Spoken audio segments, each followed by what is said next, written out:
How many songs do you think you've wrote like in your life, like as a singer-songwriter? At least 500, probably. Yeah. Holy shit, dude. Maybe more that I started and never finished. Yeah. But I'd say like 500 completed. That's crazy. So, okay.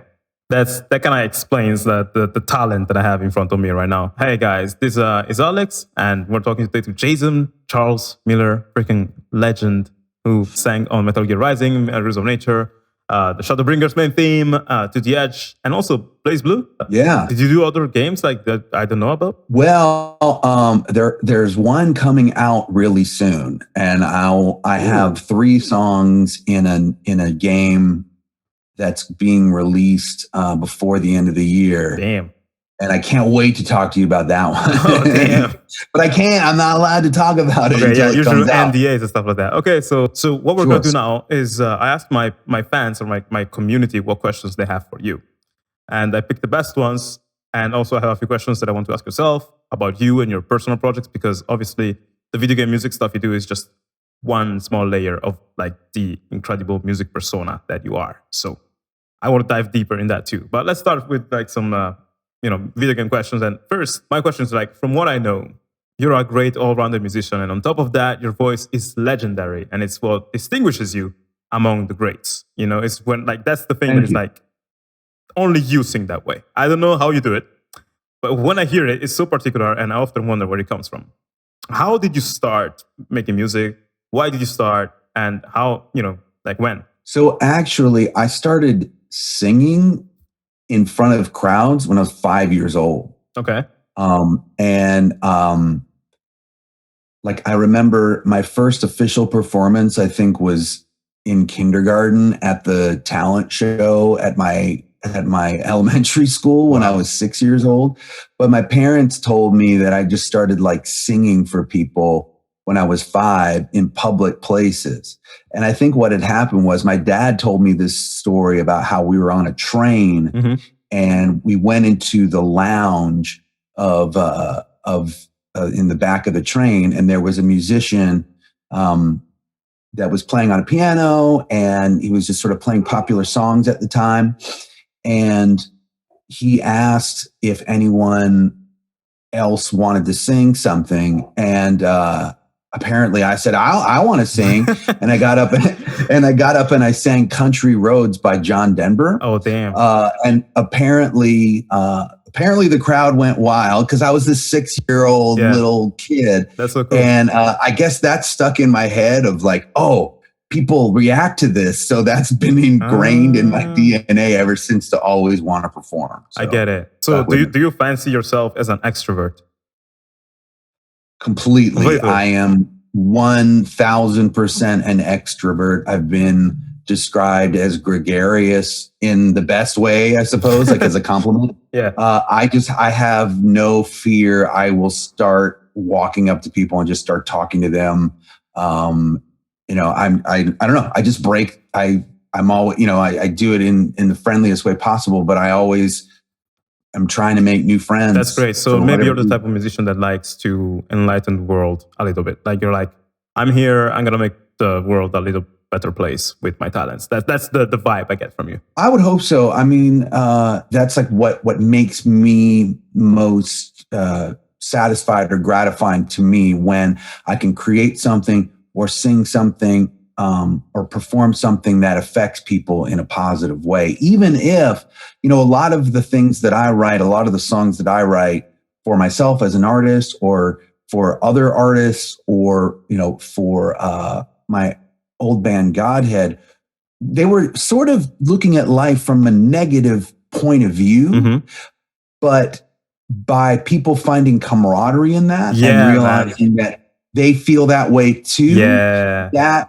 then helps lift people up. That's how music saves the world. I also compose music, orchestral music for the most part. And it's often I know. Thank you for yeah, man, that. You're awesome. Thanks. You are awesome. And those tracks, sometimes they're not always happy, right? And people love sad music for this reason, because it makes you feel understood, and actually it making you feel like that sense of like, oh, you're not alone, is uplifting. It's a positive force, I think. Right. So you feel understood. That's exactly right. And the way I look at it is there's so many happy songs in the world, right? Oh my God, yes. You know, that I look at things from a different point of view. It's the positive flip side of the saying "misery loves company," because when you find that you're not alone, that empowers you. There you go, dude. That's how I feel when I listen freaking Rules of Nature. You know, that's awesome. And I'm sure lots of people feel that same way. Like that song is just makes you believe that you can do amazing shit, no matter who you are.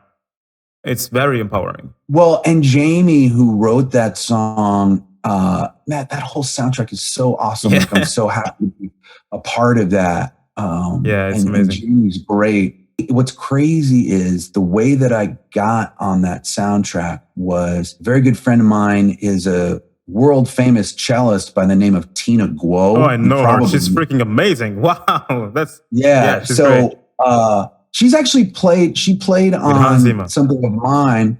I mean, she's played on everything. Yeah. But if my EP Last to Go Home, there's a song I do. No, yeah, she played on Last to Go Home, and she also played on the Uncountry album. There's a song called Learn to Live With It. And it's basically just an acoustic guitar, my voice, and her cello. You got to check it out. But anyway, that's cool. She recommended me for that. She recommended me, and Jamie heard my voice. And, you know, I know it went up the flagpole at Platinum Games. You know, when you get asked to do things like this of such a high how did caliber, you feel? Well, at the time, I felt very nervous. Yeah, you know, I was, you know, you don't want to screw up. You're like, oh God, I don't want to get sick right before the session. Like, you know, you want to be on your A game because let's face it. I mean, Rules of Nature, that is a high song. Holy shit. Right. Yeah. And I am a tenor, but those notes are like some Steve Perry Journey notes, you know? I don't even know how you did it. Honestly, I made an analysis of it on YouTube and I tried to sing it and like process it, like to kind of break it down and understand what you did. And I'm like, no way.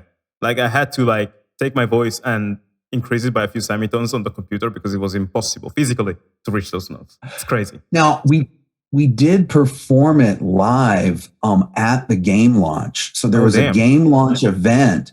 And I want to say if you do you know the video game news site IGN? Yeah. If you check back in IGN stories and go back to 2013, hopefully it's still archived. There is footage from the launch event, and actually Nita Strauss is on guitar, which is really awesome.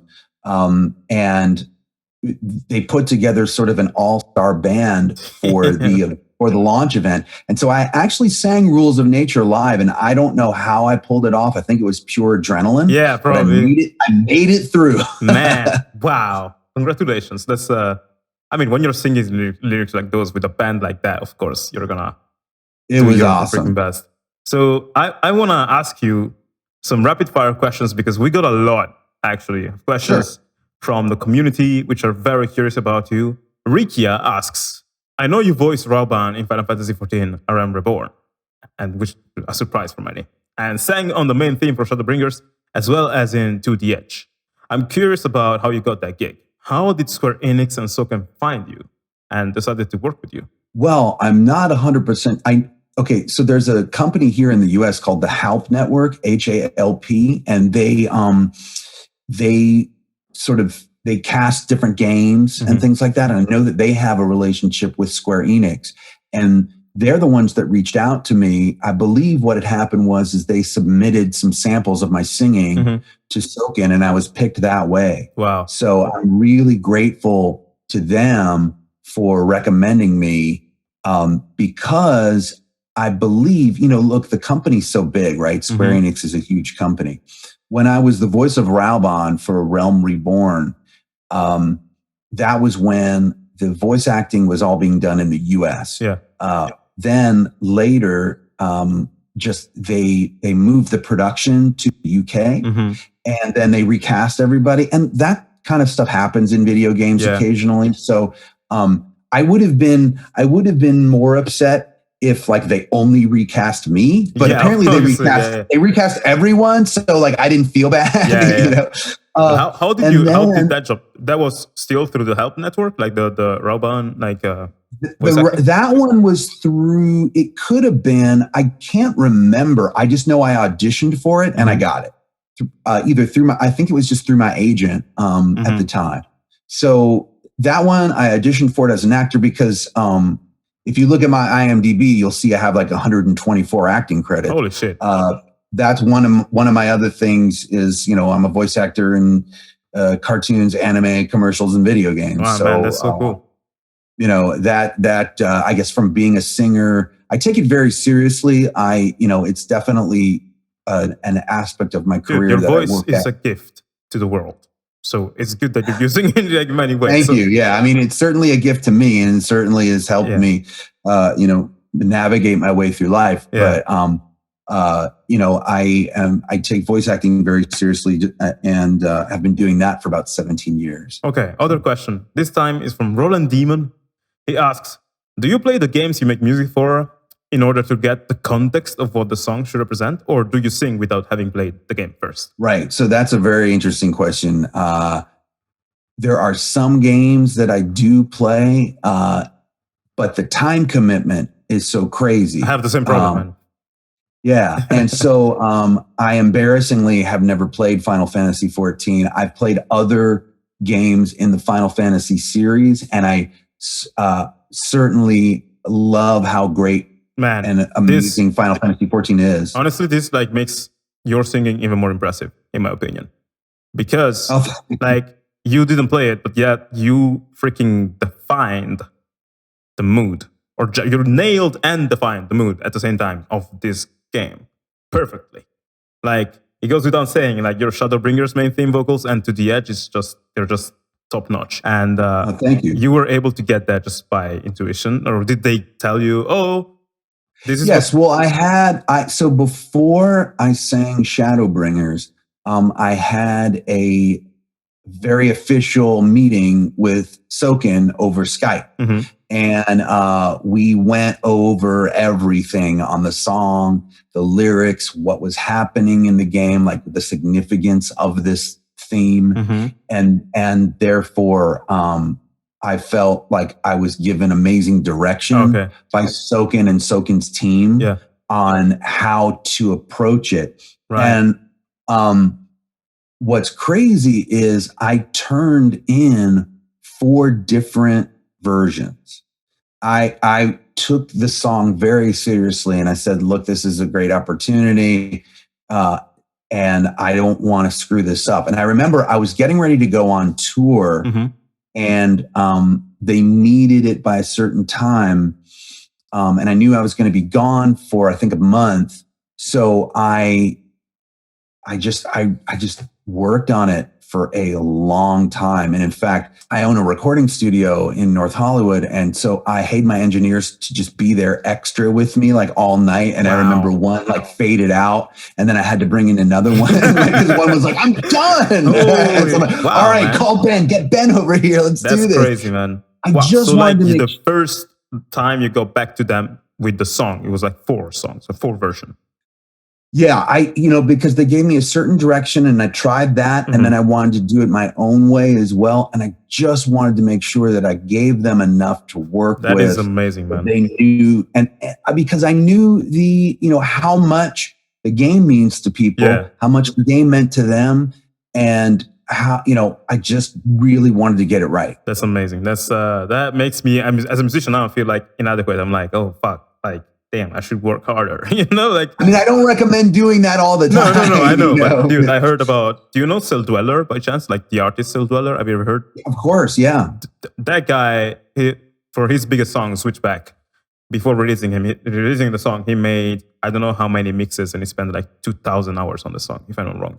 So I can believe it. Yeah, stories like that make me feel like, oh, I'm not working hard enough.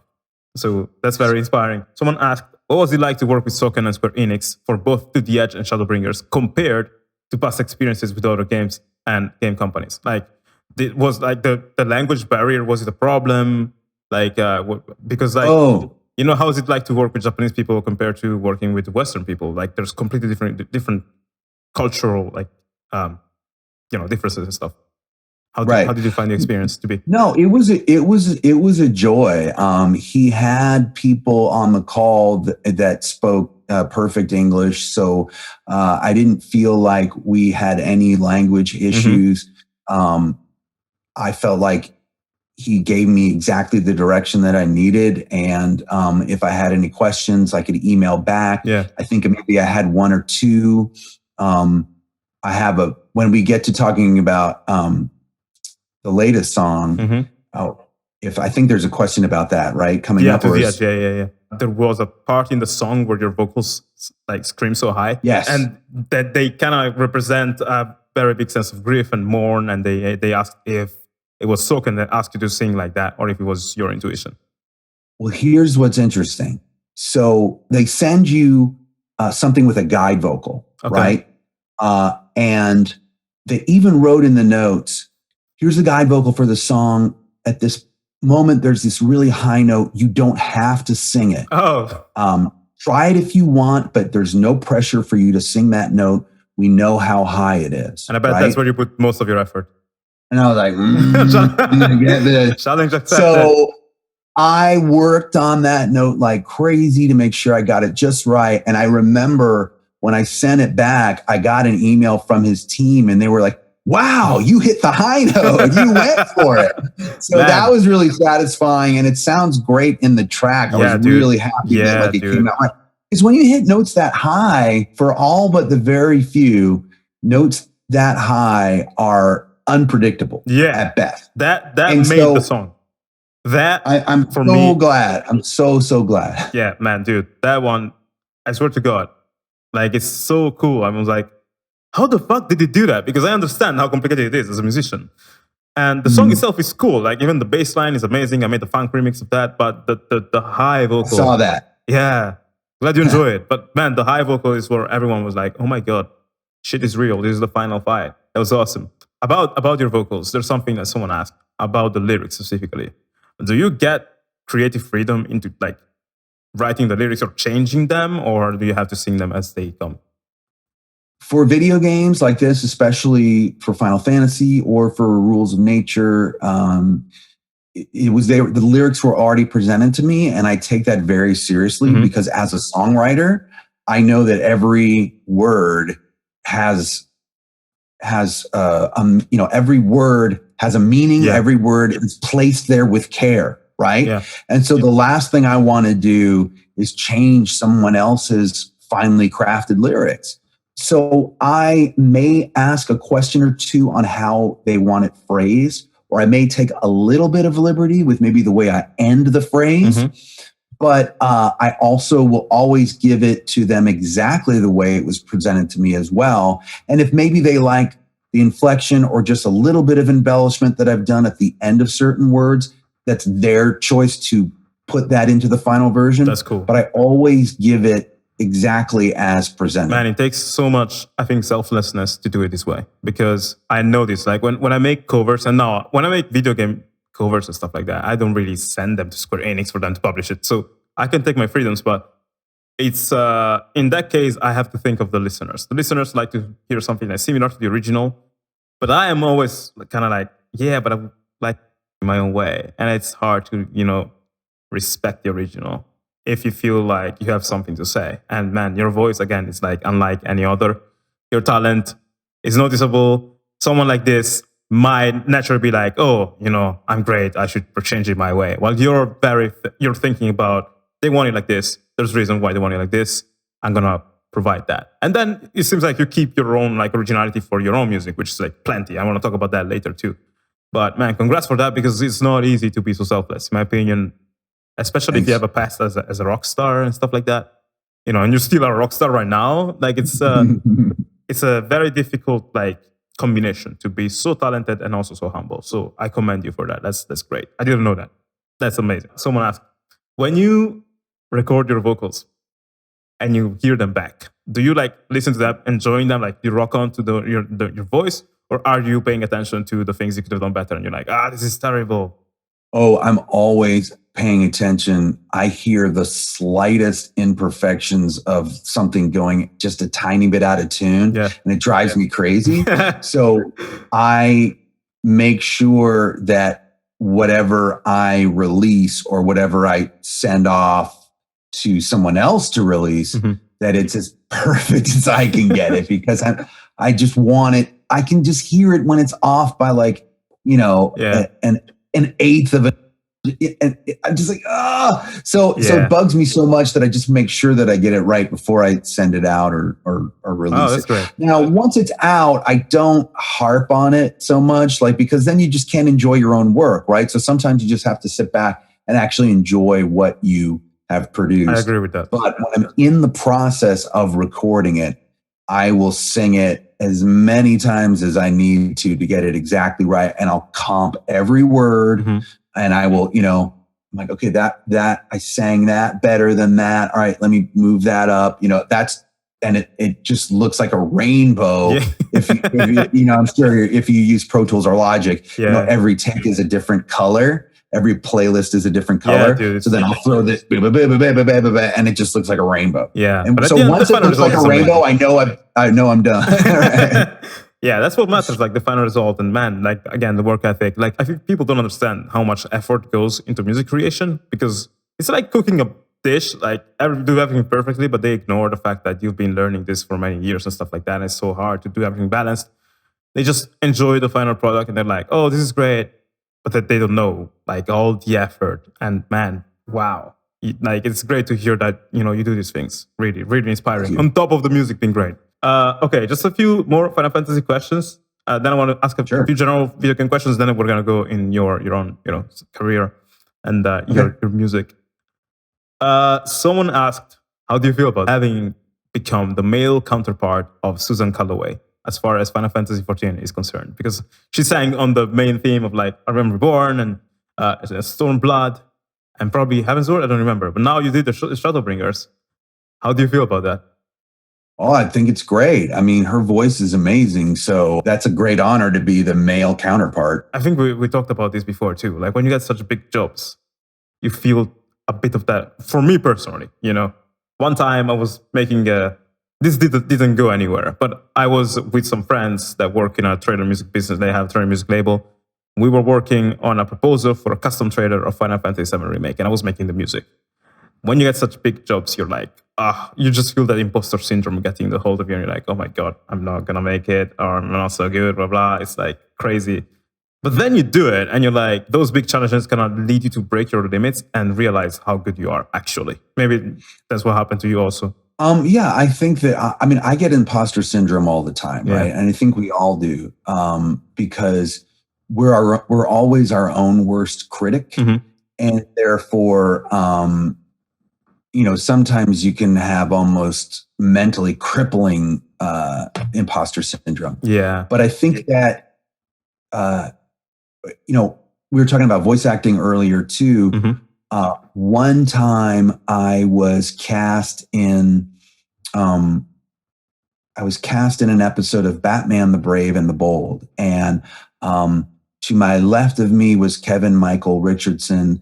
And to my right of me was Tom Kenny. And Tom Kenny's the voice of SpongeBob SquarePants. Oh my God. In a million things.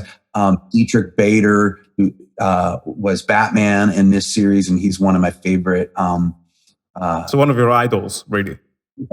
Yeah, he's one of my favorite like comedic actors, and he was in Office Space, which is an iconic movie here in the U.S. And I was like, I'm in the room with all these amazing people. Yeah, like what they're gonna know that I suck.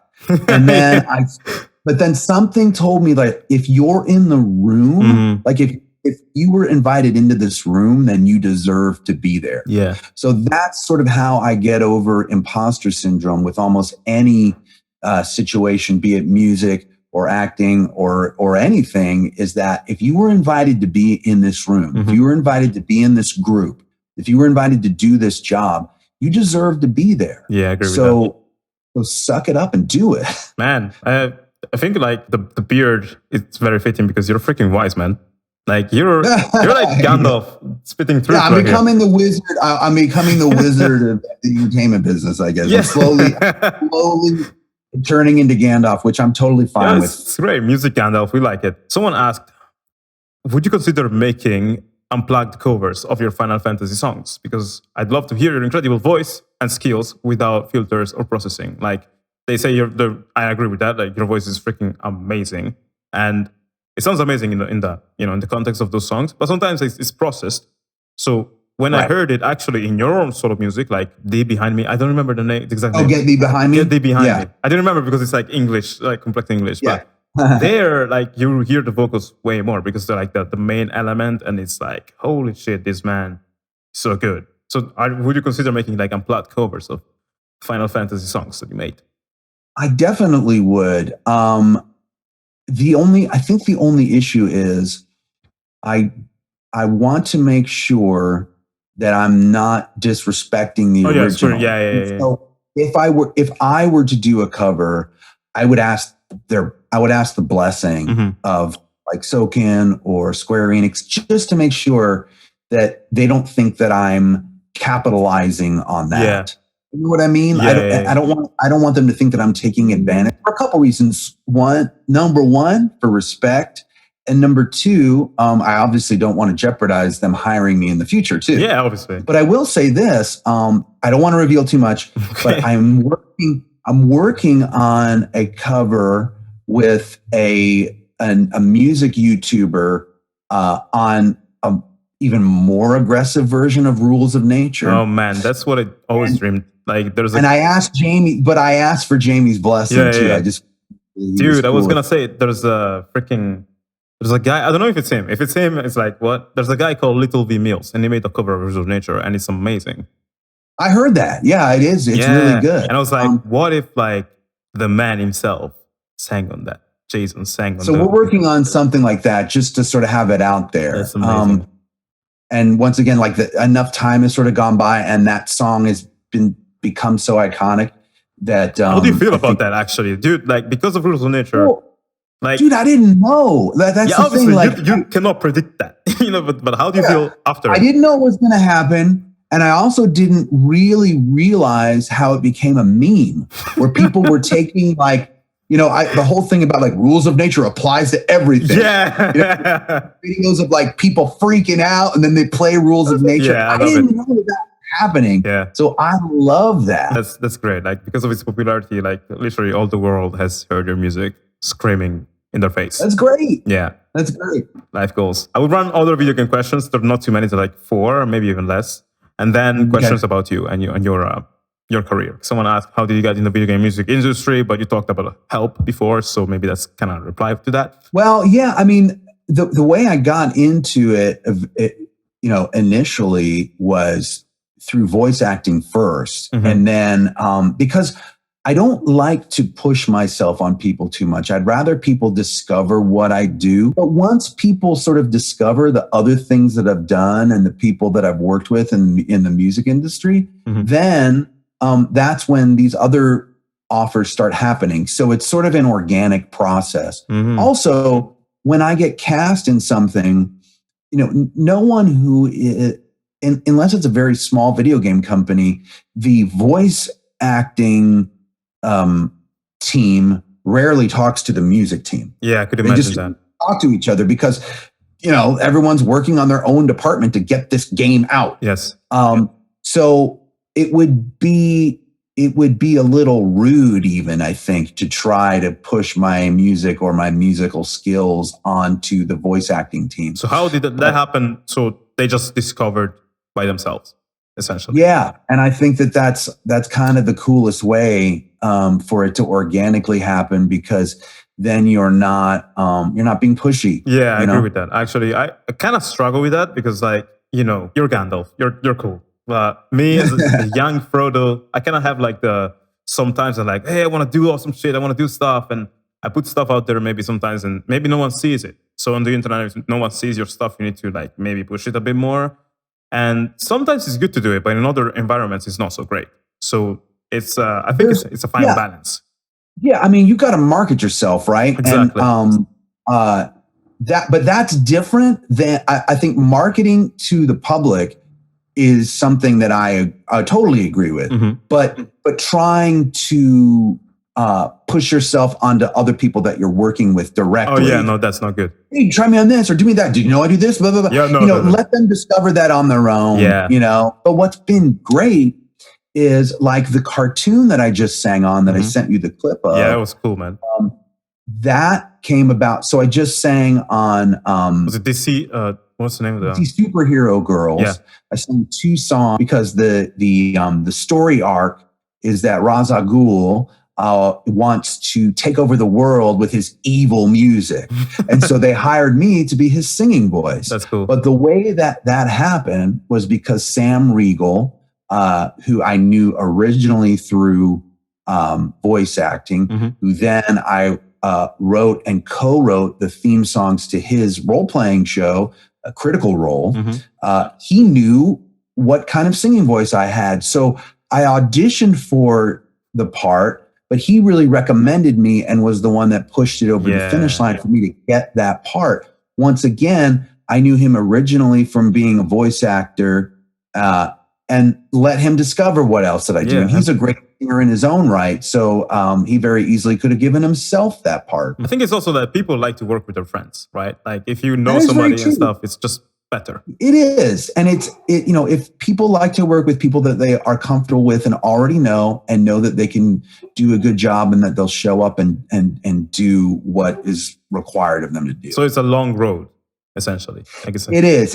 It is a very long road, but you just have to keep at it and believe in yourself and know that eventually the eyes of the universe will turn on you eventually. I think this has become like an advice, like interview for like advice for upcoming singers and musicians. I don't mind that at all. Me neither, man. I love to talk about this stuff. Was there a dream project that you had when you were younger that you ended up achieving? And is there one that what is one that you're working up now instead?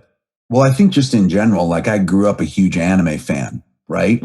And so to be then cast in anime and working regularly as an actor in anime, that was like a huge goal for me. What are your top 3 animes? Top 3 animes, and this is going to show my Gandalf old age here. Is it Trigun? Right, my top 3. Oh, no, man, older than Trigun. My top 3 are Macross. Wow, okay. In the US, it was called Robotech. Yamato, which in the US was called Star Blazers, and Galaxy Express 999 or Ginga Tetsudo 39. I think that's the only one that I know. That's the one with the train flying through space. Yeah, man. And maybe my affinity for trains when I was a little kid is what made me like that show so much. But I love the morality of that show and like the lessons that it teaches. But to be honest, and especially with more specifically for video games, I remember one summer where all I did was play Final Fantasy III. The fact that, years later, I'm singing in Final Fantasy XIV. Yeah. I don't know if you know this, but I acted in the Final Fantasy VII remake. What? Really? Yeah, I'm an actor in that game. Whoa. I play a bunch of smaller roles, but my main role is I'm the junk dealer. So you kind of encounter me early on and I give you quests. No way.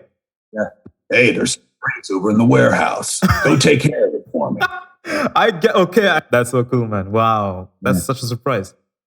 So, and just things that I was attached to or worked on as a kid, to be able to continue to work on it as an adult is a real thrill for me. So I'm thankful. So what's your dream project? Like one of your dream projects now that you'd like to do in the future? It's just continue to collaborate with great people. I'm kind of keeping myself open in the universe like that. I mean, for my last album, In the Wasteland, I was able to collaborate with Ricky Metlock from the band Lynyrd Skynyrd, which is kind of amazing. Man. I grew up listening to them. And then Charlie Starr from the band Blackberry Smoke, which is newer in the big scheme of things, but he has one of my favorite voices. So we actually sing a duet on my album. And it's called Old Scarecrow. And then Ricky plays slide guitar on it. So, it's who I never thought I would have worked with growing up, just because I didn't think it was possible, was Billy Ray Cyrus. And, I've written songs with him. Really? I co-produced one of his albums. Wow. So, Marilyn Manson, another one, my Godhead, my old Godhead, we were signed to his record label. I wrote songs with him. He was the executive producer of our biggest album. We toured all over the world opening for him. That's so crazy. Another full circle thing of just being in the industry, that when I was 16 years old, I skipped school to wait in line to buy Ozzy Osburne tickets, right? Yeah. And I got in big trouble with my parents because they found out about it. Yeah. And they punished me and everything. And then years later, my band played on the Ozfest. And then I became friends with the Osborne family. Man.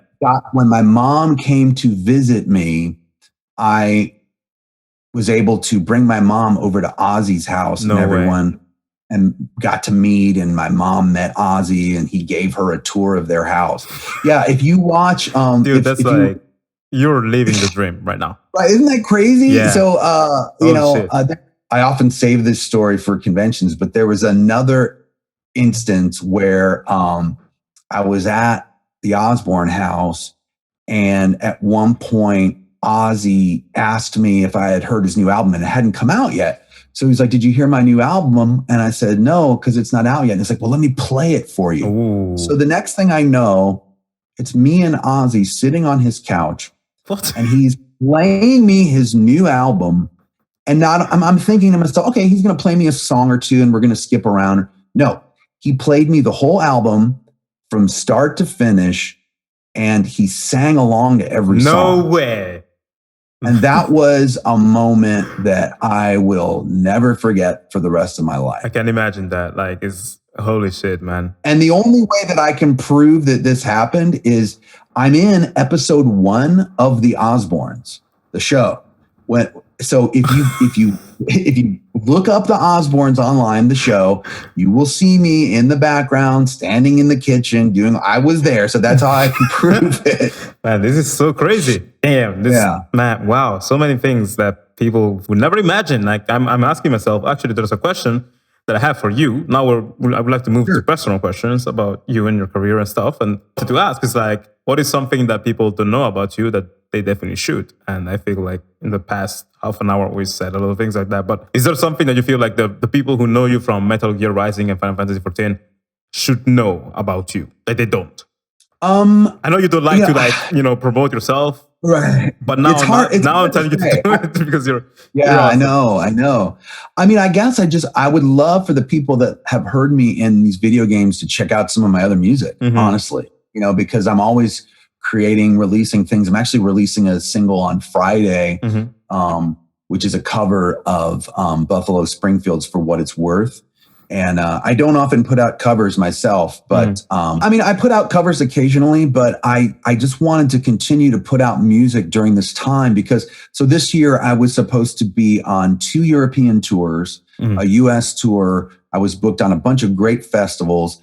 Obviously those are all canceled, but you get over that fairly quickly because, I do anyway, because I'm always looking ahead. Right. And so once I knew that all of those things were canceled, of course I was sad, but it's a much bigger picture right now so that we can all take care of each other and get through it together. Yeah. So I know that those things will happen next year, hopefully, and that we'll all, be able to celebrate and get through this time. Man, when this is over, concerts are going to be more amazing than ever because all the musicians in the world are like, piling up that energy and they cannot wait to release it. I know. And also the fans are going to be like freaking going crazy. One question I have about you is that your video game music is such a small layer of your musical persona. you have a YouTube channel which is full of your other music, like your original music, the covers you made, and some have some incredibly cinematic video. You seem very prolific and creative. To put out that amount of videos and music is like, it takes like incredible creativity. So I want to know what pushes you to create so much, and what pushes you to put yourself out there to that level, to that extent. I think, and I'll direct this question back on you. I mean, we as creators, we're not doing it to make money, right? If you are, you're doing it for the wrong reasons and you'll burn out. Yeah. We're doing it because we have a calling to do it. There's something in our DNA that makes us want to create and makes us want to perform. Exactly. And the question is so hard to answer because, for me, maybe it goes back to that train ride when I was 5 years old. Yeah. But there's something that's always driven me to perform and create and to continue to get better and work on, how I can do it better. And so I think that drive will always be in me, right? I think from what we talked about, I think for you, it's like really bringing joy to the world. Like from what you told me, like you're surrounded with amazing people. I find people who are surrounded with amazing people are just positive, vibrant, nice to have around. They're just this amazing force that, you want to around you. And if the likes of Ozzy and stuff let you be in the house, and it seems like you're very, like a very great person. And from what you told me about the train episode, it seems like it's really bringing joy. Maybe you saw that, and that's like... I mean, thank you. And maybe that's it. And I just, haven't thought about it that deeply before, of just wanting to bring joy, but bring it in my own way that... exactly. To make people feel... The main thing about a lot of the music I put out on my own, whether it's with Godhead or on my own, is wanting people to not feel alone. And even if you sing about subjects where you're feeling alone, people will feel like they're not alone if they know that you're feeling the same thing. Yeah, that's cool, man. That's very cool. I was also going to ask you, as a very prolific person, what projects are you working on right now? What I've worked on lately that we should pay attention to? So you mentioned the cover that you were releasing on Friday. Is there something else? I can say this. I'll tell you what I'm allowed to say, because obviously there are there's so many NDAs, non-disclosure agreements. But what I'm allowed to say is I am working with Iridium Games on music for a new game. And this is music that I'm writing and co-writing. And I will be singing on some of it. Others will be singing on some of it. But this is the largest project. This is the largest video game project that I've ever worked on from inception. Wow. Meaning that, like, I'm writing this music specifically for this specific game. And that's pretty much about all I can say. Yeah, that's cool though, man. That sounds very big. But yes, it's very, very big. And so I'm super excited about that. I also, right before the pandemic hit and we all quarantined, I recorded 5 new songs for my next album, which I may release the songs one at a time just to keep things out there. And I recommend that. Yeah, it seems like that's the way of the future. That rather than put out one album a year or one album every year and a half, put out a single like once every month or once every 2 months or something. Yeah, or make the album, but then release it like in episodes, like one today, one next week or whatever. That's kind of what I'm contemplating on doing. And then, man, I've got, like I was saying before, there's so much stuff I want to tell you about, but let me tell you, you're going to be really excited on the voice acting side and also on the music side of what I have coming out at the end of this year and also beginning of next year. So there's some really cool stuff. And I'll message you right away and be like, hey, this is the thing I was talking about. So don't worry. I cannot wait, man. I cannot freaking wait. It sounds like you're always busy with stuff, and it's like, being an artist, really. Early on, I remember when Godhead had some success, maybe after like a long album cycle, we sort of relaxed a little bit and maybe didn't work on things as much as we should have. And then I realized, oh no, as an artist that's making a living in the entertainment business, and that's your main living, you can never really stop. Yeah, that's true. We love this thing so much. I work on something creative 7 days a week, right?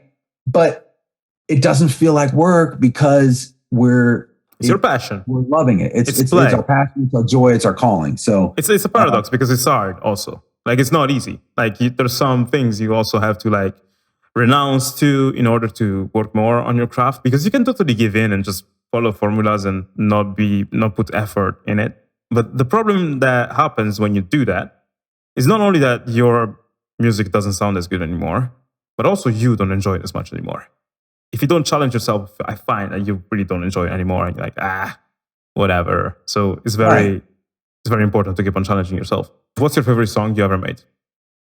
Oh man, out of the 500 songs you made, like what's your favorite? Yeah, that changes all the time. That's really hard to say. Yeah, I can't even answer that because 1 week it's one song and 1 week it's another. Okay, for me personally, like of the originals that I heard is "Get Thee Behind Me." That really stuck with me. I don't know why. Like it's thanks, man. My idea behind that with the lyrics were look, I as of like now in my life, I sort of follow more of a Buddhist philosophy. Like I believe in I mean, not to get like really religious or anything. I believe in a higher power. I don't know how much they have to do with our everyday life, but growing up in sort of a Judeo-Christian society, I knew a lot of the stories from the Bible, including the story where Jesus was walking in the desert for 40 days and where the devil was trying to tempt him. So I thought I would write a song from the point of view of the devil and how he constantly getting frustrated and more frustrated, not being able to tempt Jesus. So that's actually, if you go listen to Get Thee Behind Me again, that's the song is coming from the point of view of the devil. And it's not pro devil. No. It's just, that's the character for that song. I kind of understand the video also better now. Like the video is so cool, man. Like the everything, like the makeup, the costumes, the bikes and stuff. Like love it. Anyway, you need to go soon. So I only have 2 questions. One is asked by a few fans of mine. It's like, hey, when is the collaboration with Alex Moukala coming? But whenever you want to do it, we should definitely collaborate. I'm totally. Obviously, right now we can't do it in person, but we should definitely let's figure out something. That'll be super cool for the future when there's time, when we have some time in our hands or whatever. I think people would love that. I wanna grow my channel first because if I do this with you, I want to make sure that you're gonna get value from it. Right now, I'm like almost 100,000 subscribers, but it's not so big. Once it gets really big, I'm gonna be like, I don't know, man. A lot of people know who you are, and a lot of people love you. So thank you. But I still think that I need to push more before I do these things. But that was a fun question. But the final question for me, is where can people follow you and keep on track, like with your music? Right. Well, first of all, I'd love for people to follow me on Spotify, just to keep because then every time I put out something new, you're going to hear it. You're going to get a notification, which is just Jason Charles Miller. Yeah. But on Instagram and Facebook, I'm Jason Charles Miller, and on Twitter, I'm Jason C. Miller because my name's too long for Twitter. Twitter. And then on Twitch, I'm Jason Charles Miller, and I'm on my channel several times a week. I've got my Monday night show, which I'm trying to get you on. Yeah, but I don't, man. I'm not as talented as your guest, so it would be impossible. But I appreciate the offer. Sure. And it's open anytime for you. So I do a show called Miller's Music Mondays live on Twitch at 7 p.m. Pacific. And then the songwriting show that I do on CNE Games, which is at 1. The D&D one. The one for Idle Champions, where we write a song about Dungeons and Dragons characters. And then random other places too. I mean, you'll find me all over YouTube, from all of the shows that I used to do for Geek and Sundry to various other collaborations and things. So I'm out there, but I would say it'd be great for if you want to hear my original music and if you like my voice, even in the context of the game that you're playing, if you still like my voice, definitely follow me on Spotify so you can see when my next release comes out. I recommend that, man. Your music is amazing, and it's been really an honor to talk to you. I already appreciated and admired you before, but after this conversation, I'm like, wow. Not only he's a talented musician, he's also an awesome person, very knowledgeable, Gandalf of music. So I will take up the Gandalf moniker. Do it because it belongs to you. Thank you very much, Jason, for your time. This has been an amazing and enlightening interview, and I hope people are going to enjoy it as much as I did. Thank you for being here on the channel. Thanks so much. I appreciate the time, and I love your channel, and so you keep doing what you're doing too. Thanks, man. Okay, see you next time. Bye.